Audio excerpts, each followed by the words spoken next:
Good morning ਬੇਟਾ। ਆਪਾਂ ਪਿਛਲੀ ਵੀਡੀਓ ਵਿੱਚ ਵੀ ਕੀਵਰਡਸ ਕੀਤੇ ਸੀ ਪੋਲੀਟੀਕਲ ਸਾਇੰਸ ਦੇ। ਨੈਕਸਟ ਉਸੇ ਨੂੰ ਆਪਾਂ ਕੰਟੀਨਿਊ ਕਰਦੇ ਹੋਏ ਨੈਕਸਟ ਕੀਵਰਡਸ ਹੈਗਾ ਤੁਲਨਾਤਮਕ। ਤੁਲਨਾਤਮਕ ਤੋਂ ਭਾਵ ਕੀ ਹੈ, ਜਿਹਨੂੰ ਆਪਾਂ ਇੰਗਲਿਸ਼ ਵਿੱਚ ਕੰਪੈਰੀਟਿਵ ਕਹਿ ਦਿੰਦੇ ਹਾਂ। ਯਾਨੀ ਕਿ ਜਦੋਂ ਆਪਾਂ ਦੋ ਚੀਜ਼ਾਂ ਦੀ ਤੁਲਨਾ ਕਰਦੇ ਹਾਂ। ਸਪੋਜ਼ ਕਰੋ ਤੁਸੀਂ ਇੱਕ ਹੀ ਦੋ ਫਰੈਂਡਸ ਜਿਹੜੇ ਹੈਗੇ ਆ ਇੱਕ ਹੀ ਸਬਜੈਕਟ ਪੜ੍ਹ ਰਹੇ ਹੋ, ਪੋਲੀਟੀਕਲ ਸਾਇੰਸ ਪੜ੍ਹ ਰਹੇ ਹੋ, ਠੀਕ ਹੈ। ਕਿਸੇ ਨੂੰ ਜ਼ਿਆਦਾ ਪੋਲੀਟੀਕਲ ਸਾਇੰਸ ਸਮਝ ਲੱਗਦੀ ਹੋਗੀ, ਕਿਸੇ ਨੂੰ ਘੱਟ ਸਮਝ ਲੱਗਦੀ ਹੈਗੀ। ਜਦੋਂ ਤੁਸੀਂ ਤੁਲਨਾ ਕਰਦੇ ਹੋ, ਠੀਕ ਆ, ਆਪਸ ਵਿੱਚ ਇੱਕੋ ਚੀਜ਼ ਨੂੰ ਲੈ ਕੇ ਜਦੋਂ ਤੁਲਨਾ ਕਰਦੇ ਹੋ, ਕੰਪੈਰੀਜ਼ਨ ਕਰਦੇ ਹੋ, ਉਸ ਨੂੰ ਕਹਿੰਦੇ ਤੁਲਨਾਤਮਕ। ਨੈਕਸਟ ਹੈਗਾ ਤੁਲਨਾਤਮਕ ਰਾਜਨੀਤੀ।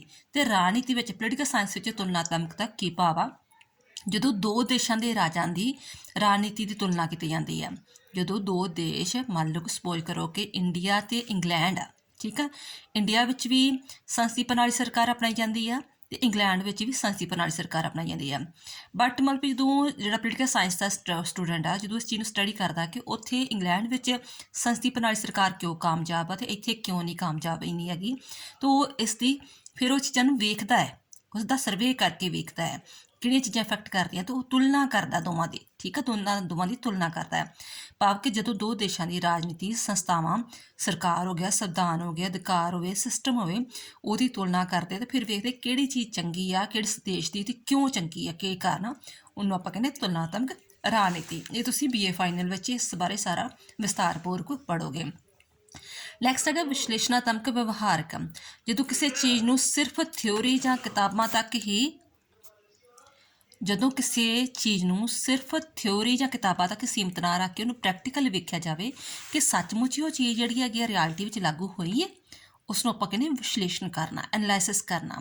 ਸਪੋਜ਼ ਕਰੋ ਕਿ ਜਿਵੇਂ ਮਤਲਬ ਵੀ ਆਪਣੇ ਇੰਡੀਆ ਵਿੱਚ ਦਿੱਤਾ ਹੈਗਾ ਕਿ ਸਾਨੂੰ ਜਿਹੜੀ ਹੈਗੀ ਆ ਸਮਾਨਤਾ ਦਾ ਅਧਿਕਾਰ ਮਿਲਿਆ ਹੋਇਆ ਵਾ, ਇਕੁਐਲਿਟੀ ਦਾ ਅਧਿਕਾਰ ਮਿਲਿਆ, ਤੇ ਵਾਕਈ ਇੰਡੀਆ ਵਿੱਚ ਕਿਸੇ ਨਾਲ ਜਾਤ, ਧਰਮ, ਰੰਗ, ਨਸਲ ਦੇ ਆਧਾਰ 'ਤੇ ਵਿਤਕਰਾ ਹੋ ਰਿਹਾ ਜਾਂ ਨਹੀਂ ਹੋ ਰਿਹਾ, ਉਸ ਨੂੰ ਆਪਾਂ ਕਹਿੰਦੇ ਐਨਾਲਾਈਸਿਸ ਕਰਨਾ। ਨੈਕਸਟ ਹੈਗਾ ਵਿਕਾਸਸ਼ੀਲ ਸਮਾਜ। ਵਿਕਾਸਸ਼ੀਲ ਸਮਾਜ ਉਹਨੂੰ ਕਿਹਾ ਜਾਂਦਾ ਹੈ ਜਿਹੜੇ ਕਿ ਬਾਅਦ ਵਿੱਚ ਥੋੜ੍ਹੇ ਦੇਸ਼ 19ਵੀਂ ਸਦੀ ਵਿੱਚ ਦੇਸ਼ ਆਜ਼ਾਦ ਹੋਏ ਸੀ, ਠੀਕ ਹੈ।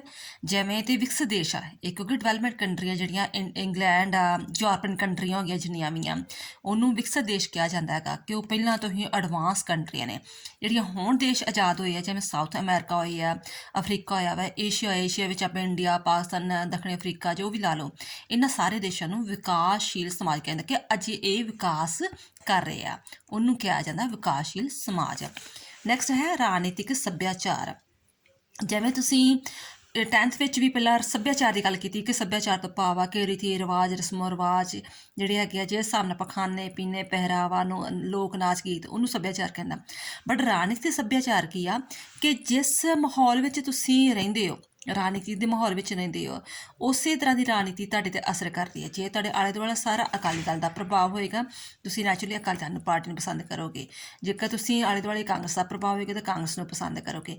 ਉੱਥੋਂ ਦੀਆਂ ਹੀ ਉਸ ਚੀਜ਼ ਦੀਆਂ ਮੋਰਲ ਵੈਲਿਊਜ਼ ਨੂੰ, ਉਸੇ ਚੀਜ਼ ਨੂੰ ਅਪਣਾਓਗੇ, ਉਸੇ ਪਾਰਟੀ ਨੂੰ ਅਪਣਾਓਗੇ, ਉਸੇ ਵਿਚਾਰਧਾਰਾ ਨੂੰ ਅਪਣਾਓਗੇ।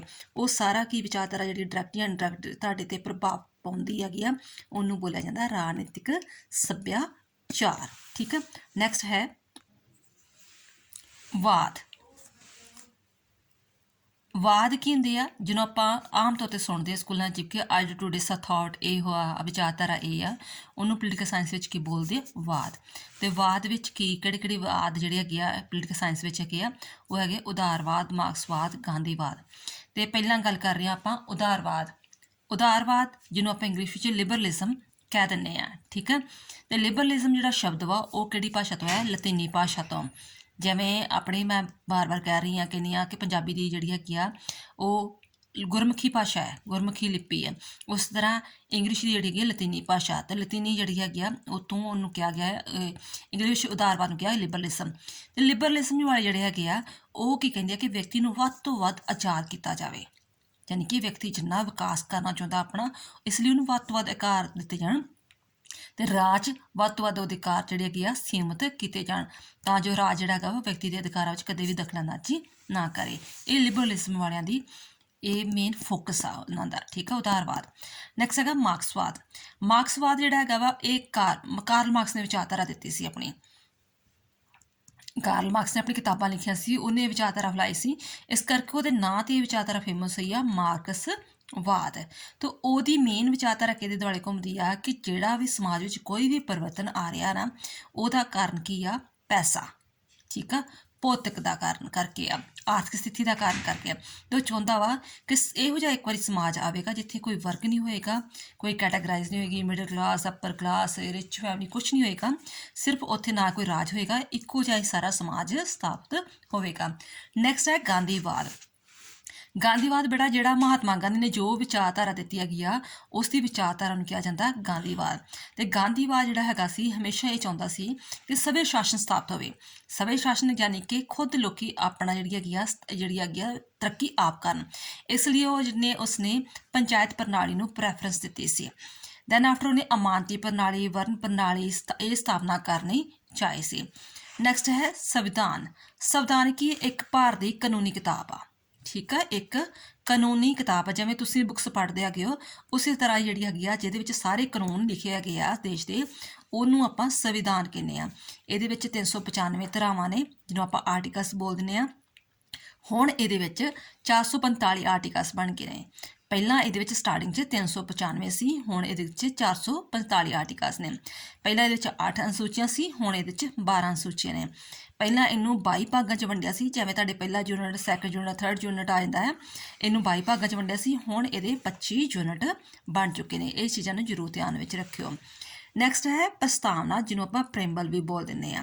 ਜਿਵੇਂ ਤੁਹਾਡੀ ਕਿਤਾਬ ਵਿੱਚ ਬੇਟਾ ਇੰਡੈਕਸ ਪੇਜ ਹੁੰਦਾ, ਇੰਡੈਕਸ ਪੇਜ ਵਿੱਚ ਫਸਟ ਪੇਜ ਵਿੱਚ ਲਿਖਿਆ ਹੁੰਦਾ ਕਿ ਆਹ ਚੈਪਟਰ ਇੰਨੇ ਪੇਜ 'ਤੇ ਆ, ਜਾਂ ਇਸ ਵਿੱਚ ਆਹ ਕੁਝ ਲਿਖਿਆ ਹੋਏਗਾ, ਇਹਦਾ ਮੋਟਿਵ ਇਹ ਵਾ। ਇਸੇ ਤਰ੍ਹਾਂ ਜਿਹੜੀ ਸਾਡੀ ਸੰਵਿਧਾਨ ਦਾ ਪਹਿਲਾ ਜਿਹੜਾ ਪੇਜ ਵਾ, ਉਹਨੂੰ ਆਪਾਂ ਪ੍ਰੇਮਬਲ ਜਾਂ ਪ੍ਰਸਤਾਵਨਾ ਕਹਿ ਦਿੰਦੇ ਹਾਂ। ਅਤੇ ਇਹ ਜਿਹੜੀ ਸਾਡੀ ਪ੍ਰਸਤਾਵਨਾ, ਖਾਸੀਅਤ ਇਹਦੇ ਵਿੱਚ ਕਿ ਇਹ ਜਿਹੜੀ ਪ੍ਰਸਤਾਵਨਾ ਵਾ ਉਹ ਕਿਹੜੇ ਸ਼ਬਦ ਨਾਲ ਸਟਾਰਟ ਹੋਈ ਆ? ਭਾਰਤ ਨੂੰ ਪ੍ਰਭੂਸੱਤਾ ਸੰਪੰਨ, ਸਮਾਜਵਾਦੀ, ਧਰਮ ਨਿਰਪੱਖ, ਲੋਕਤੰਤਰੀ ਗਣਰਾਜ ਬਣਾਉਣਾ। ਇਹਦੇ ਦੁਆਲੇ ਹੀ, ਯਾਨੀ ਕਿ ਕਹਿ ਲਓ ਨਾ, ਜਿਵੇਂ ਕੀਵਰਡਸ ਹੁੰਦੇ ਨੇ, ਸੈਂਟਰਲ ਆਈਡੀਆ ਹੁੰਦਾ ਵਾ ਹਰੇਕ ਸਾਰੀ ਚੀਜ਼ ਦਾ। ਇਸੇ ਤਰ੍ਹਾਂ ਸਾਡੀ ਸਾਰੀ ਸੰਵਿਧਾਨ ਦੀ ਕਿਤਾਬ ਦਾ ਜਿਹੜਾ ਹੈਗਾ, ਇਹ ਸੈਂਟਰਲ ਆਈਡੀਆ ਕਹਿ ਲਓ ਕਿ ਇਹਦੇ ਦੁਆਲੇ ਸਾਡਾ ਸਾਰਾ ਸੰਵਿਧਾਨ ਘੁੰਮਦਾ, ਅਤੇ ਇਹ ਉਹ ਚੀਜ਼ ਨੂੰ ਸਥਾਪਿਤ ਕਰਨਾ ਚਾਹੁੰਦਾ ਹੈ।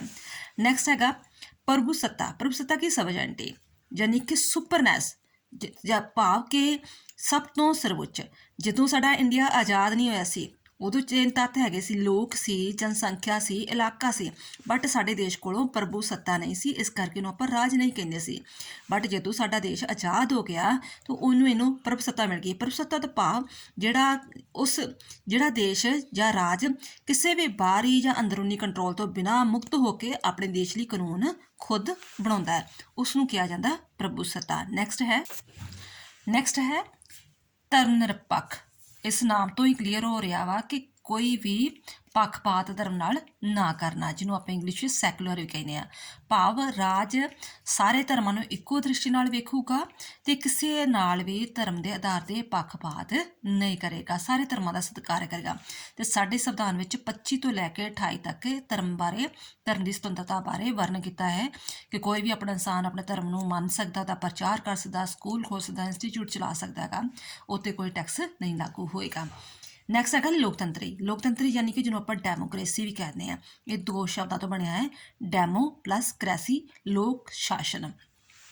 ਜਿੱਥੇ ਵੀ ਬਾਲਗ ਮਤ ਅਧਿਕਾਰ 'ਤੇ, ਯਾਨੀ ਕਿ ਜਦੋਂ 18 ਸਾਲ ਦੇ ਹੋ ਜਾਂਦੇ ਹੋ, ਤੁਹਾਨੂੰ ਵੋਟ ਦਾ ਅਧਿਕਾਰ ਮਿਲ ਜਾਂਦਾ ਹੈਗਾ ਵਾ, ID ਕਾਰਡ ਮਿਲ ਜਾਂਦਾ ਹੈਗਾ ਵਾ, ਵੋਟਰ ਦਾ ਕਾਰਡ ਮਿਲ ਜਾਂਦਾ, ਅਤੇ ਤੁਸੀਂ ਵੋਟ ਪਾ ਕੇ ਸਰਕਾਰ ਚੁਣਦੇ ਹੋ, ਉੱਥੇ ਜਿਹੜਾ ਹੈਗਾ ਲੋਕਤੰਤਰ ਸਥਾਪਿਤ ਹੁੰਦਾ ਹੈ।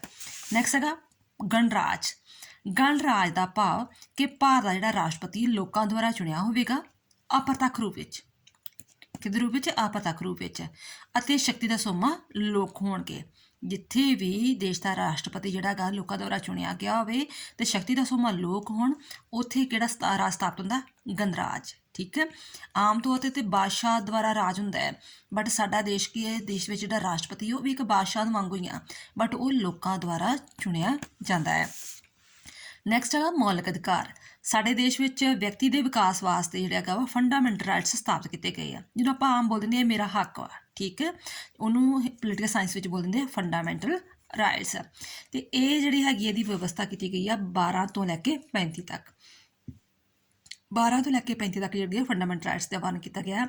ਇਹ 6 ਅਧਿਕਾਰ ਨੇ ਸਾਡੇ। ਇੱਕ ਹੈਗਾ ਸਮਾਨਤਾ ਦਾ, ਜਿਹਨੂੰ ਇਕੁਐਲਿਟੀ ਬੋਲ ਦਿੰਦੇ ਆ, 14 to 18।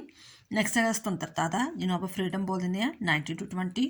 ਥਰਡ ਹੈਗਾ ਸ਼ੋਸ਼ਣ ਵਿਰੁੱਧ ਅਧਿਕਾਰ, ਜਿਹਨੂੰ ਬੋਲ ਦਿੰਦੇ ਆ ਰਾਈਟ ਟੂ ਅਗੇਂਸਟ ਐਕਸਪਲਾਈਟੇਸ਼ਨ। ਨੈਕਸਟ ਹੈਗਾ ਧਾਰਮਿਕ, ਜਿਹੜਾ ਹੈਗਾ ਵਾ ਰਿਲੀਜੀਅਸ ਬੋਲ ਦਿੰਦੇ ਆ, 25 ਤੋਂ ਲੈ ਕੇ 28 ਤੱਕ। ਸੱਭਿਆਚਾਰਕ ਦਾ ਅਧਿਕਾਰ, ਕਲਚਰ ਐਂਡ ਐਜੂਕੇਸ਼ਨ, 29 to 30। ਠੀਕ ਹੈ। ਨੈਕਸਟ ਹੈ ਸੰਵਿਧਾਨਕ ਉਪਾਵਾਂ ਦਾ ਅਧਿਕਾਰ, 32 ਵਿੱਚ ਸ਼ਾਮਲ ਨੇ।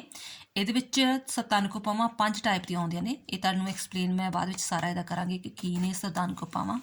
ਇਹ ਹੈਗੀਆਂ ਨੇ, ਇਹਨਾਂ ਦੇ ਨਾਮ ਕੀ ਆ, ਹੈਬੀਅਸ ਕਾਰਪਸ, ਰਿਟ ਬੋਲਣਾ, ਠੀਕ ਆ, ਰਿਟ ਨਾਲ ਸਾਰਿਆਂ ਦੇ ਹੈਗਾ।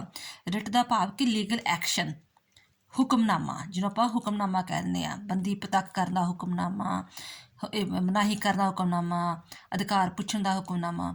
ਉਹ ਇੰਗਲਿਸ਼ ਵਿੱਚ ਈਜ਼ੀ ਹੁੰਦਾ, ਸੌਖਾ ਹੁੰਦਾ ਯਾਦ ਕਰਨ ਲਈ, ਇਸ ਕਰਕੇ ਇੰਗਲਿਸ਼ ਵਿੱਚ ਯਾਦ ਕਰ ਲਿਓ। Writ habeas corpus, writ of mandamus, writ of prohibition, writ of quo warranto ਤੇ ਰਿਟ ਆਫ ਸੈਰਟੋਰੀਅਸ। ਠੀਕ ਆ, ਇਹਦੇ ਜਿਹੜੇ ਹੈਗੇ ਆ ਸੰਵਿਧਾਨਕ ਉਪਾਵਾਂ ਦੇ ਅਧਿਕਾਰ ਨੇ। ਨੈਕਸਟ ਆਪਾਂ ਹੋਰ ਕੀਵਰਡਸ ਲੈ ਕੇ ਆਵਾਂਗੇ।